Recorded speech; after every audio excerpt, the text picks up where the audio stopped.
now for the award-winning #1 local talk show in Northeast Pennsylvania, The Sam Lesante Show. Now here's your host, Sam Lesante. Well, folks, the Lehigh Valley Health Network, a passion for better medicines, continue to inform us of what's happening to keep us healthy. Today, a very good friend of mine is here. I'm looking forward to doing the show with him. Bob Yamulla, Dr. Robert Yamulla is here today. We're going to talk about celiac disease and some other issues. Doc, you've been around for a little bit, haven't you? You look like you're 24, but you've been around for a little bit, huh? Oh, I appreciate it. Been working here since 1987. Wow.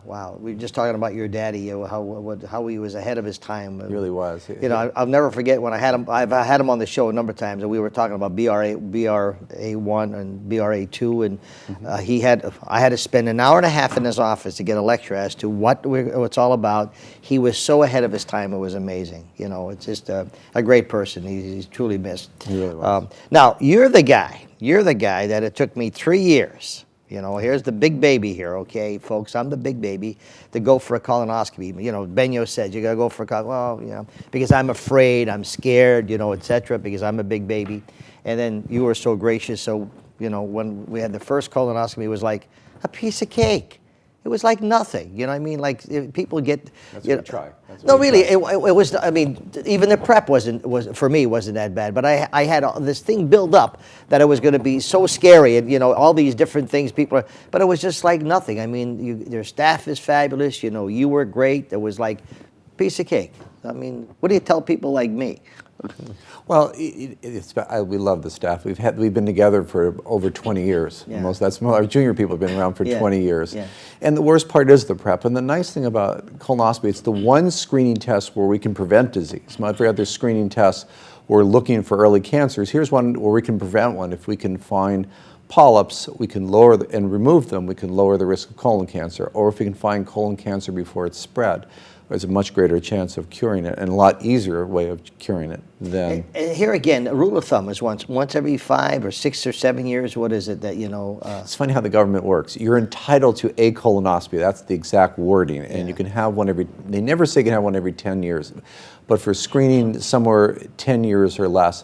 If you have risk factors, it's in your family, you've had previous polyps, there's colitis, then it's more frequent. Yeah, because sometimes people have bleeding, and it could be a fissure or some other kind of hemorrhoid or whatever. Correct. But however, if you're having it, I know it's a scary thing, but get it taken care of as soon as possible. I mean, am I correct? That's correct. And remember a thing about screening. So we do a colonoscopy today, and there's bleeding 5 years from now, and they'll say, well, I've had a colonoscopy 5 years ago. You're looking for a test, just like if somebody had a mammogram today and it's normal, and a month from now they feel a lump. Don't ignore the lump. Yeah. They don't do screening tests more because if you can prove that you save more lives, they won't pay for it. It doesn't mean something can happen. So screening tests lower the risk of dying of a disease, but it's not the gospel according to Mark. So if you see a bleeding, as you say, a bleeding or a change of bowel, or there's a problem, by all means chase it. Yeah, and it's such a simple procedure. It's a shame to see that people let it go, and then sometimes you catch it. You're trying to do whatever you can, whatever. But how are you doing with the excuse me, the Alliance Medical Group? How you doing with that? This is a great idea that Jim Edwards and administration and the Hazelden General Board put together. It was a great recruiting of new talent to our area, both physician and allied health people with people that have been practicing here for a long time, household names, like you have Phil Benio on the show, and our group, and Cardiology Associates, and Mike Wyszynski, people that have been around for a while. And not only is it a nice group together, but the way the hospital runs it, there's this wonderful teamwork and congeniality, so anybody in the group can call the other and feel comfortable. I have a problem with this patient, or can you help me with this? And that really makes it fun, and I think it's a great thing for Hazelden for the future. What I'm really excited about, Bob, is the fact that for years, from day one, I've been talking about the great doctors and medical care we have in this area. And in the beginning, I was ridiculed, and they have to go out of town until they found out. When they checked the doctors we have in this area and the medical staff we have, we're second to none. But then, it's like, the Ginzu knife. It's fabulous, and they say, but wait a minute, here comes Lehigh Valley Health Network now, and it just makes it so much better, bringing, another, first-class medical team in working for this area. I mean, it's just a great opportunity for healthcare, wouldn't you think? I think, and all the changes won't come overnight. This is a big undertaking they're doing. You're talking about a very big group in Allentown, but it really has the potential of bringing the area into the future, because one of the problems I've been involved with this 50 years with my dad, and I've seen healthcare in Hazelton.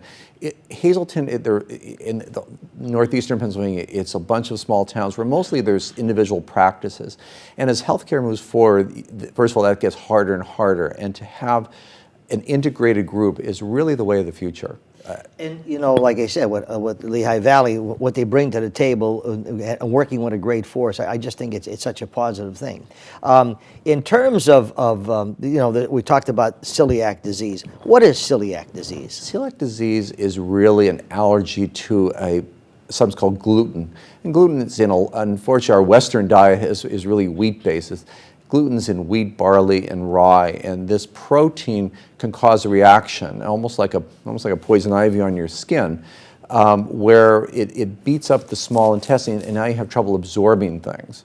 And it can present in all sorts of different ways. About 1/4 of the time, you can't miss it, especially in children. They're having diarrhea, weight loss, bloating, and they're real sick. But oftentimes it presents with just one symptom, and oftentimes things you don't expect. For example, people have osteoporosis and they don't know why. So, well, I'm getting older, so osteoporosis, but maybe it's happening faster than you would think. Or iron deficiency anemia, ladies have periods and they lose iron every month now, but maybe it's more than they expect. Or neuropathies, they have trouble, there's problems in their legs walking because you're having trouble absorbing vitamins. In all the diseases, you're having trouble absorbing things. And it's a disease that a minority time can be, you can't miss it, but many times it's kind of a funny character. You won't quite recognize it. It's there in its trouble. You don't quite recognize it for what it is. Now, you mentioned some. What's the most common symptom that I mean, there's other symptoms you said, but what do you find as the most common symptom? Well, starting with children, it's a lot of times more common. There could be diarrhea, there could be bloating, they're not growing the way they should. They're falling off their growth scales. They're delayed puberty. In adults, you may find just one thing. And some maybe you think it's your irritable bowel. Irritable bowel is a dime a dozen, but maybe it's just they try all these treatments and it's not getting better. Or they're having iron deficiency anemia and a doctor can't explain it. Or they're having more osteoporosis than one would expect. Or they're having a neuropathy, or they have sometimes can present as a funny skin rash, where the most common is called dermatitis herpetiformis, and you wouldn't expect that, or even mouth sores. And in adults, you have to have a high degree, the doctor needs a high degree of suspicion, well, could it be this? Now, how prominent is celiac disease in northeastern Pennsylvania? It depends on the population. If you're like us, from Europe, where all of us came, most of our ancestors came from Europe, it's somewhere between 1% and 2%. If you're Hispanic or Black, the good news is it's a whole lot less than that. Now, why is that? Genetically, they don't have the predisposition to it. Does Italian count? Can we throw Italians in? Italian, unfortunately, count. There's two genes. One's called DQ10 and one DQ8.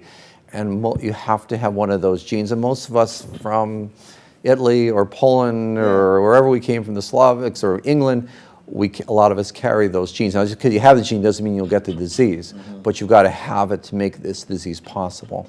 Okay, and so now, again, it's prominent now. I mean, but years past, when our parents grew up, I mean, was celiac disease around then, or is it just now coming more? I think it was there, and many times it wasn't recognized. Didn't know it was. Okay. It's funny. I think it's a disease that's much more recognized now. 10, 15 years ago, the average time from new onset of symptoms to diagnosis, sometimes were many as 5 to 10 years. I think people are much more aware of it now, and they look for it more. But there used to be a huge delay in diagnosis of this disease, notorious. All right, so now what kind of diagnostic testing is available to determine if someone has celiac disease? Well, our doctor's wish list. So you can't. A lot of times you don't have them all. But first of all, you want to have somebody with a story that they could have it, and you also want to start with that. The second, there's a blood test that looks for an antibody to this protein, this gluten protein. The next thing you could do is a biopsy of let's say your colonoscopy, you can do an upper GI endoscopy and do a biopsy of the small intestine, looking for changes. If you have celiac disease, your small bowel should be beaten up and we should be able to see it. Another thing that we'd like to have is that if you go on treatment, you should get better. And a final one is that you have, although many times we don't do the test, you should have one of those two genes. Is this a serious disease, celiac disease? It's one of those diseases, if you don't know you have it, it can and will hurt you. Okay, what could happen if you don't? Well, again, you have osteoporosis, you can have anemia. There's some rare cancers, and the good news is they're rare. One of them is a type of small bowel lymphoma, another is a cancer of the small bowel, which is really rare. So when they say you're more predisposed, well, if it's 1 chance in 1,000, now it's 1 chance in 5 chances in 1,000, that's so bad, but it makes you more predisposed. Esophageal cancer, pharyngeal cancers are a little bit more predisposed to it as well, and that's if you don't treat it. All right, I'm sitting home, and you mentioned some symptoms, okay? And maybe I'm not feeling right. Of course, I always say get to the doctor once a year for a physical exam anyway. That's where they're able to determine your blood work or whatever. Could you determine this from blood work? You'd like the blood test to be positive. We call one. I mean, but when your doctor orders blood work, okay, is that normally in? It's not in a normal routine blood work. Okay. Well, things like, again, if you're anemic, or if one of your vitamins are way off and you can't explain it,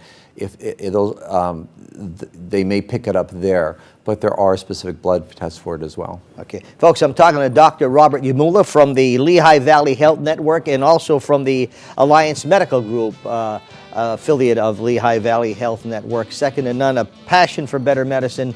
Folks, you couldn't find better doctors anywhere than in northeastern Pennsylvania. We'll take a break. We'll be back, talk a little bit more about the celiac disease, and do you have it? We'll discuss a little more when we come back after this break. Thanks for staying with us, folks. I'm talking to Dr. Robert Yamulla from the Alliance Medical Group, affiliate of Lehigh Valley Health Network, folks. Their slogan, a passion for better medicine. And believe me, with the doctors and medical care we have in this area, it is true. Doctor, we're talking about celiac disease. Once again, how do I know if I have celiac disease? You want to have a blood test for it. What would be a symptom? What would be a symptom if you have it? You could have GI problems. You could have bloating. You could have diarrhea. You could have weight loss. You could have just irritable bowel symptoms that aren't getting better, or upset stomachs that aren't getting better. You could have anemia, particularly iron deficiency anemia. You could have osteoporosis, a loss of calcium in the bones. And those are some of the signs symptoms you could have. Those are. Now, we mentioned about age groups, all right? What age group is celiac disease the most prominent in? It's more prominent in younger people, but it can be any age. Okay. It could be all right, age. so now you were talking about different scores, okay? Right. A T-score and a Z-score. Explain those to me. Well, in a bone density study, when people go, in osteoporosis, by the way, isn't limited to celiac disease. That's a very common thing. When they go for what's called a bone density study, it's an X-ray that measures how much calcium is in your bones. Now, as an adult, we're going to lose calcium. That's normal. If you compare us to a teenager, there is a test called a T-score, and they expect you have less calcium than a teenager. But if you go with what are called 2 standard deviations or far enough, that's not normal, and that's a problem. There's another score called the Z-score, and that compares you to your peers. Well, if we're the same age, we'll lose calcium, but we should be about the same. If I'm losing a whole lot more calcium than you are, that's not right. That's a problem. And one of them is celiac disease, because I'm having trouble absorbing vitamin D and absorbing calcium, and I will have a problem with the calcium in my bones. Okay, so you find out the person has celiac disease. Now we need to treat them. Okay, so what are some of the treatment options that are available for celiac disease? There's good news and bad news about treatment. I only want good news here. Okay. Our viewers just want good news. Save the bad news for somebody else. No, go ahead. Well, I'll tell you, it's simple. The good news is a gluten-free diet. Okay. I will tell you the bad news. The bad news is it's a treatment for a lifetime. There's not a point where you don't treat it. Why is that? Because you won't cure it. You won't get rid of it. You'll always, just like if you're allergic to poison ivy, you're always going to be allergic to poison ivy. If you're allergic to penicillin, you're always going to be allergic to penicillin. Yeah, okay, all right, okay. And so that's not going to go away. And so the treatment is a gluten-free diet. And the one more good news is I think gluten-free diets have gotten a lot easier than they were. Our Western-based diet has a whole lot of wheat. That's what we eat in the West, and so a lot of things you eat will have gluten in. Gluten-free diets have gotten very popular. First of all, people have gotten more aware of this disease, and a lot of people like gluten-free diets even when they don't have celiac disease. This is what I want to ask you, because a lot of people, are gluten-free for just the sake of gluten-free. Okay. Right. Now, why would someone want, and they don't have any symptoms? I mean, they're perfectly healthy. Okay. Then you have people say, "Hey, eat what you're going to eat. Don't worry about the gluten-free. If you're not having any symptoms, you're not having problems. Eat what you have to eat." So there's two schools of thought here. So what do you tell these people? Should they eat gluten-free or not? Well, first of all, again, if they're a wheat-based diet, although celiac disease in our population is 1 to 2%, irritable bowel is a whole lot of people have that problem, and different people have difficulty digesting wheat. Some people it's no problem at all. Some people make a lot of gas, a lot of symptoms, bloating, belching, and they'll try a gluten-free diet and they'll say, "I feel better. I feel a lot better," and many of those people do not have celiac disease. Gluten is difficult to digest. And they go on their gluten-free diet and they feel better. And that's okay if you feel better. People say, "Well, I have celiac disease." Well, no, you don't. Only if there is a true allergy to it. You'll see the positive blood test, you'll see the biopsies, and you'll see the genetic predisposition. That's celiac disease. But people that say, "I just feel better on a gluten-free diet," many of them it's just irritable bowel and they have trouble digesting it. So, are you a gluten-free person? No, it doesn't bother me. I can eat anything. You can eat anything. Well, that's good. But there are some. You said celiac disease hits younger people more so than older people. And there are many a young person who has irritable. When you say young, what age group? Teenagers, 20s, 30 years old. Wow. As I get older, the population of people just gets bigger and bigger, Sam. Yeah. But people with irritable bowel say, "I try this and I feel a lot better."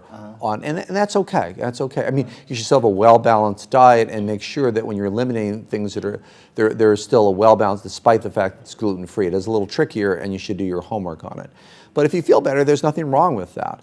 People who have celiac disease have to be on a gluten-free diet, because if not, they'll just keep getting the reaction. Just like if I can't go around poison ivy, I'm going to get the same skin reaction. Yeah, it's interesting you should say, because there could be people out there that have celiac disease and really don't know that it is celiac disease. They're just running it off. Well, I'll take this for my diarrhea, or I'll take this for my stomach or whatever, and then maybe it's only a Band-Aid approach and maybe a cure. They should know if they have it or not, because if you do have it, you need to be on the gluten-free diet. I mean, you say, "What's the treatment?" It's a treatment. Gluten-free diet, that's the treatment, period. But that's not a difficult treatment. Well, it's a lot. In our Western diet, you're going to give up a lot of things, and it's tricky. Now, that's the bad news is coming in now, right? Well, it is. It's a lot. Some people are gluten-free, they love it. Yeah, and again, the bad news, the only bad news is a lifetime treatment. The good news is there is a lot of help groups. There is a lot of resources on the internet about gluten-free foods, gluten-free cooking. If you go to any of our local supermarkets, they have whole divisions. Which you never, 10, 15, when I came to town, 15, didn't have any of that. And you go to any of these places, they have huge gluten-free, so it's made it a whole lot easier. It is more expensive. That's the other downside. I guess another piece of bad news. Yeah. You go to those gluten-free things, they're a lot more pricey. Now you threw in one good news and two bad news. Now we have to balance this off. Sorry about that. Bob, come on now. We have the prices. At least my patients complain about the prices of those things. They do. Well, okay. So in celiac disease, again, it's something that should definitely be taken care of. Yes, because if you do take care of it, a lot of those things I've told you about, osteoporosis, anemia, a lot of those tumors are much less if it's treated. We have a lot of health shows here, and a lot of people, when they see me, say, "Hey, Sam, I learned a lot from the health shows, etc." One of the things that I always stress the most, and of course, as I said before, and I'm going to say it again, I'm the biggest baby. When it comes to me going to the doctor, I'm a nervous wreck. Why? I don't know, because I worry about everything. I'm like my mother. God rest her good soul. The rule of thumb, really, for any age, okay, would be to go for a physical exam at least once a year. Okay, yes. And this physical exam, if it's a good doctor, he's going to give you a thorough exam, including blood work, right? Right. All right. At that particular point in time, they're able to decide if there's anything a little abnormal, because you get your reading back and it says normal, abnormal, whatever. That's when these things. Now, I asked you this before, and I want to be redundant here. If I have these symptoms that you're talking about, the celiac disease, and if I go to the doctor and say, look, I'm having these, this pain or whatever, when he's prescribing the blood work, does he then look for that particular deficiency which would cause celiac disease? He should have an index suspicion of it, and then order. It's an antibody. It's actually 2 different antibody tests he can order, and he should order that test because many times the routine blood work will be normal, perfectly normal. So they come back, and here again, this is when the treatment, you have a treatment, it's gluten-free. I mean, it's okay. Folks, I'm talking about Dr. Robert Yamulla from the Alliance Medical Group in Hazleton here, division affiliate of Lehigh Valley Health Network. A passion for better medicine, folks. You couldn't get any better. Stay with us. Welcome back to the Sam Lesante Show, folks. Remember, 247ssptv.com. You can watch all of our health shows that we have been doing for the last number of years to just get an education of what's going on. Today, a very good friend of mine, Dr. Robert Yamulla, he's the guy I waited 3 years to go and see to get my colonoscopy. Piece of cake, folks. But remember, Sam Lesante is a big baby. Okay, we're talking about celiac disease, Dr. Yamulla. And you brought something up during break about if you go for a test, and if you're on gluten-free, what is it? That could be a false test? Or? Again, the doctor should have index suspicion and order the test. But if you think you had celiac disease and you've treated yourself with a gluten-free diet, that test will normalize. Okay. And ironically, the doctors will say, well, try the gluten and come back, and because you want to prove it. You want to prove whether or not you have the disease. Okay, so someone is having some symptoms, and they decide to just go on a gluten-free, diet. Or I don't want to say diet, but gluten-free program, food program. And then they go for the test because they're going for their physical exam, and it shows that it's normal because they're on gluten-free. Right. Okay, and so they figured, well, okay, I'm normal, and I'll just eat regular, and all of a sudden the symptoms start coming back again. Okay, right. So this is where the trick. So what do you do then? Should they tell the doctor, hey, incidentally, doctor, I'm on a gluten-free program? Yes, and the doctor should even ask you that before he does the test. Well, sometimes you guys are. But absolutely offer that to him. And in fact, one of the measures, how do I know I'm doing a good job? How do I know you're compliant on your gluten-free diet?